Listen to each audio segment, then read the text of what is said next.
India 2028 COP33 കാലാവസ്ഥാ ഉച്ചകോടിക്ക് ആതിഥേയത്വം വഹിക്കാനുള്ള തീരുമാനത്തിൽ നിന്ന് പിൻവാങ്ങിയെന്ന് ക്ലൈമറ്റ് ഹോം ന്യൂസ് റിപ്പോർട്ട് ചെയ്യുന്നു. 2023 ഡിസംബറിൽ ദുബായിൽ നടന്ന ഉച്ചകോടിയിലാണ് പ്രധാനമന്ത്രി നരേന്ദ്രമോദി ഇന്ത്യയുടെ താൽപര്യം ആദ്യമായി ലോകത്തെ അറിയിച്ചത്. എന്നാൽ ഏപ്രിൽ 2 അയച്ച കത്തിലൂടെ ഇന്ത്യ ഈ പിന്മാറ്റം ഔദ്യോഗികമായി അറിയിച്ചതായാണ് പുറത്തുവരുന്ന വിവരം.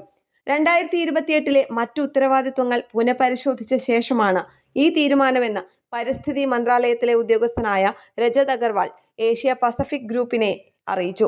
എന്നാൽ എന്തൊക്കെയാണ് ആ ഉത്തരവാദിത്തങ്ങൾ എന്നോ എന്തുകൊണ്ടാണ് ഈ പിന്മാറ്റമെന്നോ ഉള്ള കാര്യത്തിൽ കേന്ദ്ര സർക്കാർ ഇതുവരെ വ്യക്തമായ വിശദീകരണം നൽകിയിട്ടില്ല.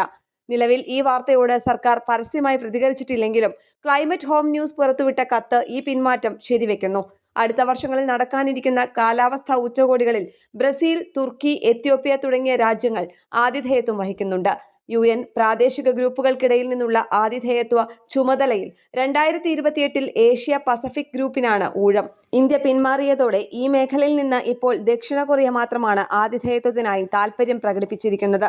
നേരത്തെ ഇന്ത്യയുടെ നീക്കത്തിന് ബ്രസീൽ, റഷ്യ, ചൈന, ദക്ഷിണാഫ്രിക്ക എന്നിവരടങ്ങുന്ന ബ്രിക്സ് രാജ്യങ്ങളുടെ പൂർണ്ണ പിന്തുണ ലഭിച്ചിരുന്നു. ഉച്ചകോടിയുടെ തയ്യാറെടുപ്പുകൾക്കായി പരിസ്ഥിതി മന്ത്രാലയത്തിന് കീഴിൽ പ്രത്യേക സെൽ രൂപീകരിച്ചതായും റിപ്പോർട്ടുകൾ ഉണ്ടായിരുന്നു. എന്നാൽ പുതിയ തീരുമാനത്തോടെ ഇന്ത്യ പിന്മാറുകയും അതേസമയം അന്താരാഷ്ട്ര തലത്തിലുള്ള കാലാവസ്ഥാ പ്രവർത്തനങ്ങളിൽ സജീവമായി തുടരുമെന്നും ഏഷ്യ പസഫിക് രാജ്യങ്ങളുടെ പിന്തുണയ്ക്ക് നന്ദി അറിയിക്കുകയും ചെയ്തിട്ടുണ്ട്. ഇന്ത്യയുടെ ഈ അപ്രതീക്ഷിത പിന്മാറ്റം ആഗോള കാലാവസ്ഥാ ചർച്ചകളിൽ പുതിയ ചർച്ചകൾക്ക് വഴി തുറന്നിരിക്കുകയാണ്.